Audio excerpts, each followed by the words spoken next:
Do you hear these voices in your head? Does it sound familiar? I'm not good enough. Things never go my way. I shouldn't have done that. Can't believe I don't I can't believe I do this to myself every time, and many, many more other unfortunate voices in the head. Well, I'm here today to help you alleviate yourself of this inner critic. One of the things that I think where most people aren't, they don't understand that you can actually silence or quelch or give that inner critic a new job, or how to even approach that. It's even a lot of the teachers in my life have just kind of like, it's a thing that you have to deal with, and it's like, well, I'm here to tell you today it's not a thing you have to deal with. And this really revolves around a couple other things that kind of clump all of this stuff together. So we got the inner critic, right? That's the inner judge. The inner judge. That's going to be an important theme across this topic. Then we have judgment, judgment of self, judgment of others, judgment of the world, judgment of the divine, judgment of nature, people, things, the way things are going, whatever it is, the judge is in there as well.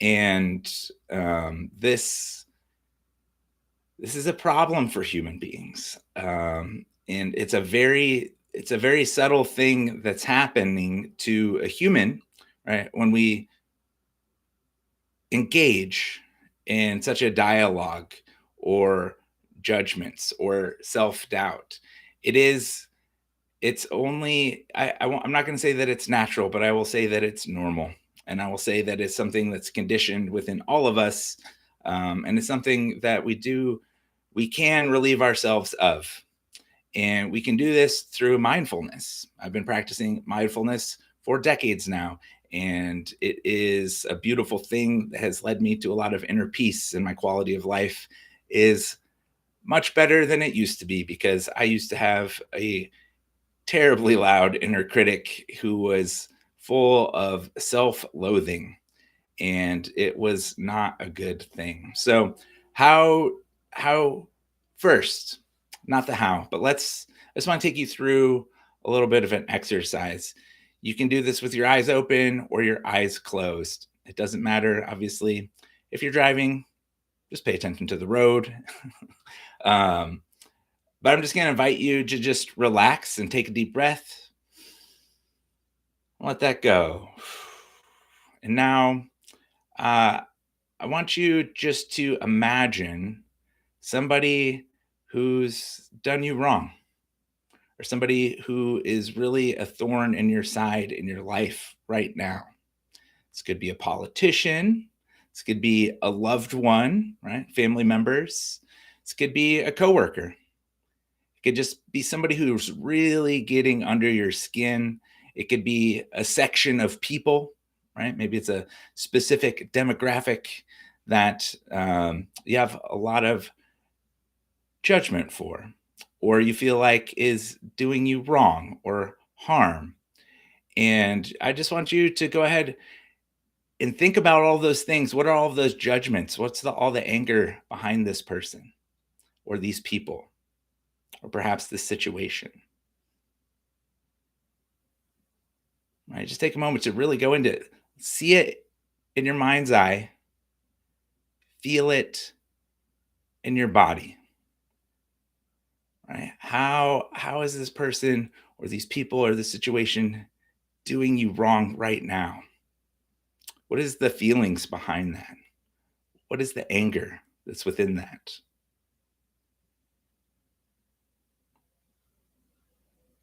Okay, now I want you to pay attention to something very careful here. Now you got them in your mind's eye. Maybe you want to tell them something. Maybe you want to yell at them. You want to change their behavior, the circumstances. Um, let them know how much they're harming you, and just take a moment. And it's really important now to notice what's happening in your body. Maybe you're feeling worry. or concern. And that's going to show up inside of your body. That might be your stomach, might be your forehead. You might start to get little knots in your stomach. Your jaw might be clenching.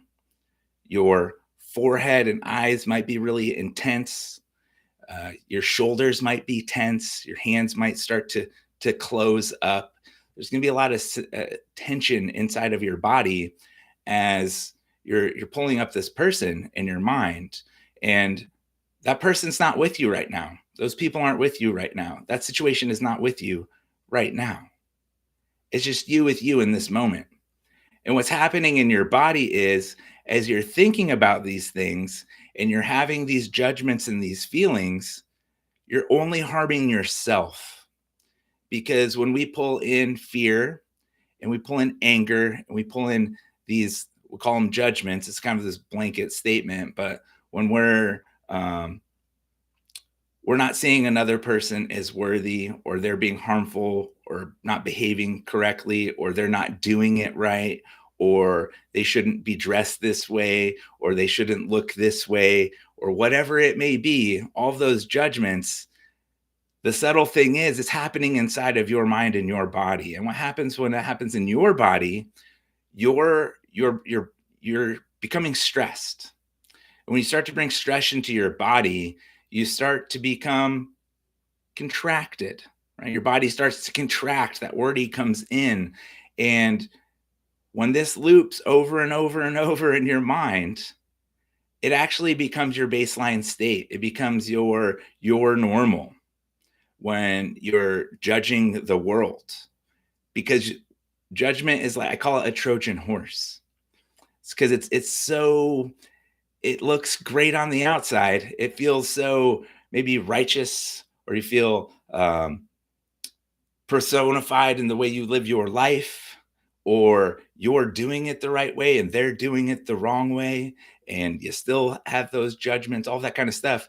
Well, all that tension comes into our own bodies, and our own bodies carry it, and we put ourselves in a stress state. And when that stress state happens and we start to constrict, well, our physiological response actually shuts down, and our creative potential shuts down, and our mind starts to narrow in what we can perceive, because the state of stress and fear that it creates within ourselves. So again, I just had you imagine this person and think of the situation. They're not there. Your brain doesn't know the difference. And you're inviting in neurotoxins into your body, which creates a weaker immune system. It ages you, and a lot of other not good things. So you're going to be sicker, weaker, and die younger because of judgment, because this happens over and over and it loops. So whether you're doing it to yourself or to another, you're inviting the neurotoxins into your body. And this is what I don't think people are taught, or that they understand, because they think it's about the other person or the situation or things like that. And so we're really keeping ourselves at a lower state of consciousness, less joy, less fulfillment, a lot more anger and stress and health problems. So how do we relieve ourselves of this inner critic? How do we do that? First of all, just notice, congratulate yourself right now. Good job. Like, if you noticed, oh man, I actually can feel these sensations in my body. This person's not actually here, and I'm doing this to myself, right?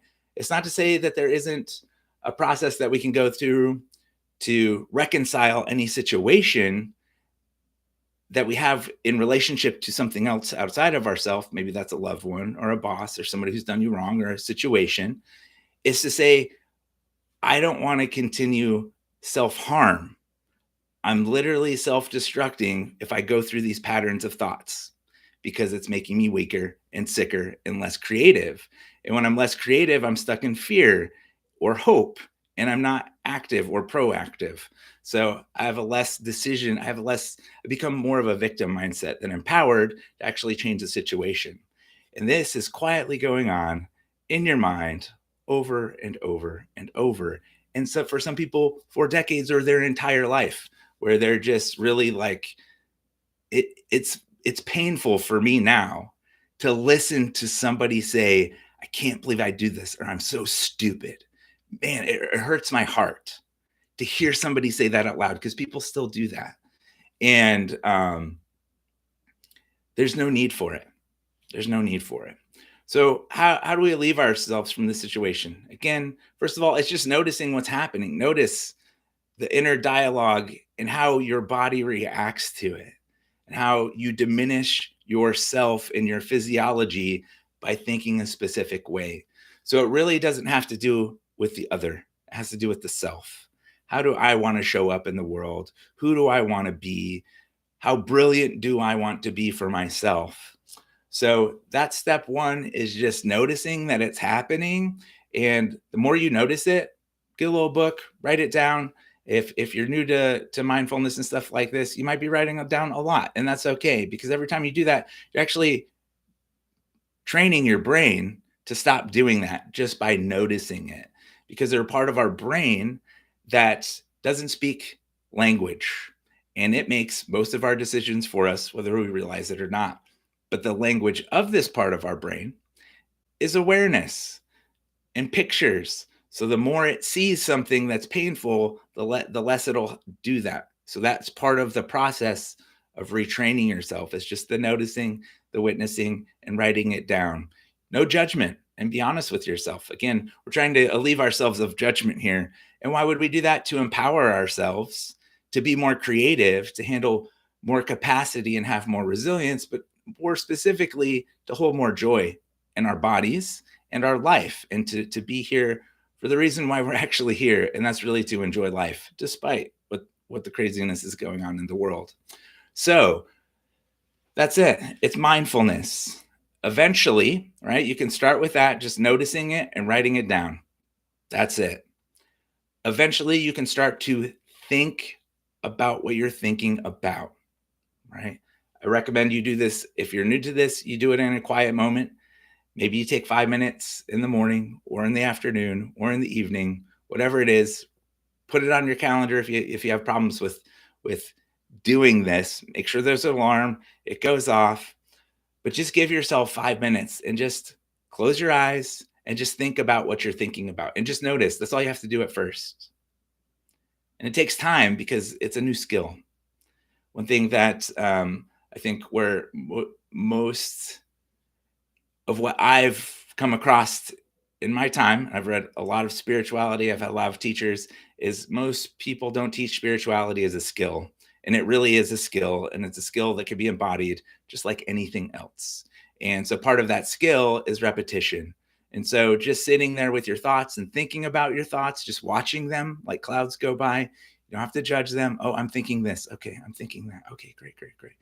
Then the awareness starts to separate from the thought itself, because first we identify with the stream of data that's running through our minds. Perhaps maybe you've been in a situation where you're super stressed, and all you can do is think of an image or a movie that plays over and over and over in your mind. I'll give you an example. A lot of times this happens for me, before I'm at this level of mastery that I'm at, is when I had a stressful situation, maybe it was with a loved one or a boss or work, I would try to predict what I was going to say or do in any given position that was very stressful, and try to think my way out of it before I got there, to help kind of like take control of the situation. And what would happen is I would just play that movie over and over and over, and the movie would never change. It's because it's actually our body and the way our mind works. It won't change because it's when we're in that state, we're not creative. So that's identifying with the stream of data, and closing our mind down because we're getting stressed. When we just pay attention and we note it, we feed awareness to our brain. We start to open up and we start to disassociate with the stream of data. Instead of saying, I am this data, these thoughts, we say, oh, I see my thoughts. I'm not that. Okay, cool. Now I can watch and see it happen. And now I stop judging my thoughts. And when I stop judging myself, I notice, oh, I'm actually not judging other people either. Then I start to feel better in my body. Then I can actually take on more capacity, and I can be more creative, right? And so then there's this disidentification with the stream of data and with thoughts. And then when you get good at that, then you can move on to choosing your thoughts. Choosing your thoughts. There's a lot more space in between the words. Space gets longer, that pause gets longer. And then I can actually go, and I can sit here in my mind, and there's nothing. I can say, I. I'm the one choosing the word I.